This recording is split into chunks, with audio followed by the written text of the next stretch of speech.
नमस्कार, शिक्षालय में आप सभी का बेहद स्वागत है। मेरा नाम है Renu Yadav. Carbon and its compound का एक बहुत ही प्यारा क्वेश्चन है, आइए सॉल्व करते हैं। क्वेश्चन कहता है C3H8 है, आप बताइए कौन सी होमोलोगस सीरीज को बिलोंग करता है। उन्होंने ऑप्शंस दिए हैं एल्केन, एल्कीन, एल्काइन और साइक्लोएल्केन। ठीक है, चलिए इस क्वेश्चन को सॉल्व करने के लिए आपको C3H8 बना देना है। इसका स्ट्रक्चरल फॉर्मूला 3 आपके पास कार्बन है और 8 आपके पास हाइड्रोजन है। आपको पता है कार्बन और कार्बन के बीच में हमेशा बॉन्ड बन जाएगा, ठीक, इलेक्ट्रॉन शेयरिंग की वजह से। अब आपके पास 8 हाइड्रोजन है, 1 2 3 हाइड्रोजन इसके पास आ गए, 4 5 6 7 8। आप देखिए इस पूरे स्ट्रक्चरल फॉर्मूला में आपको कार्बन और हाइड्रोजन के बीच में सिंगल बॉन्ड दिख रहा है और आप जानते हैं कि सिंगल बॉन्ड हमेशा एल्केन्स के पास होता है। एल्केन्स जिसका फॉर्मूला होता है CnH2n+2। ठीक है, यहाँ पे n की वैल्यू कार्बन के बाजू में जितना नंबर हो वो लगा दीजिए अगर आपको कंफ्यूजन है तो।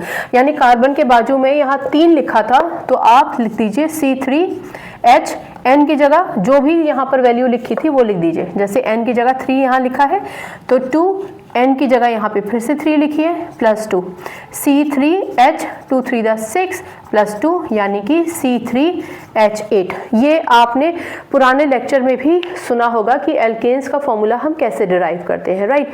तो इससे आपको ये पता चल गया ये स्ट्रक्चरल फॉर्मूला बनाने से कि सब के पास सिंगल बॉन्ड है। क्योंकि सिंगल बॉन्ड है इसलिए डेफिनेटली ये होमोलोगस सीरीज एल्केन को ही बिलोंग करता है।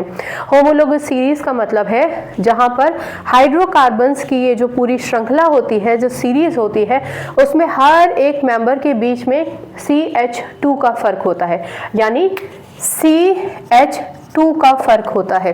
कहने का मतलब अगर मीथेन का फॉर्मूला CH4 है तो ईथेन का कितना हुआ C2H6। अब इसमें आप देखिए C, यहाँ हाइड्रोजन 4 थे, यहाँ 6, तो CH2 का फर्क होता है।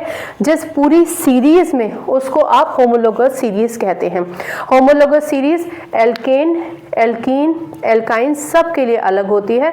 फॉर्मूला इन सब का, एल्केन्स का सब का फॉर्मूला CnH2n+2 होता है, एल्कीन्स का फॉर्मूला CnH2n होता है, एल्काइंस का CnH2n-2 होता है। ठीक है, इसके अलावा आप ये और समझिए कि ये जो आपका साइक्लोएल्केन दे रखा है, साइक्लोएल्केन का मतलब होता है जहां पर एल्केन साइक्लिक फॉर्म में होता है। जैसे कि अगर आप इसी की बात करते हैं, C3 की बात करते हैं, तो कार्बन, कार्बन और कार्बन, आपके पास 3 कार्बन हो गए।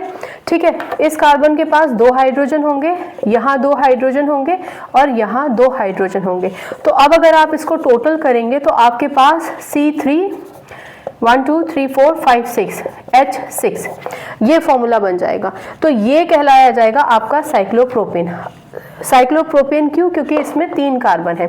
नॉर्मली आप इसको साइक्लोएल्केन कहेंगे। अब आप खुद देखिए साइक्लोएल्केन में तो C3H6 होगा, इसका मतलब साइक्लोएल्केन तो पिक्चर से बाहर हो गया। ठीक है, एल्कीन में डबल बॉन्ड होते हैं, एल्काइंस में ट्रिपल बॉन्ड होते हैं और एल्केन में होता है सिंगल बॉन्ड। ये सिंगल बॉन्डेड हाइड्रोकार्बन है इसलिए ये एल्केन होगा। ठीक है, जिन लोगों को बेस अभी भी कंफ्यूजन क्रिएट करता है उनके लिए मैंने यहाँ पर बेस बता दिया है। पुराने लेक्चर आप देख सकते हैं, सुन सकते हैं, उसमें भी आपको बेसिक कॉन्सेप्ट समझ में आ जाएगा। छोटा सा लेक्चर था, क्वेश्चन बाय क्वेश्चन हम डिस्कस करेंगे। अगर कोई कंफ्यूजन है तो आप बेशक पूछ सकते हैं।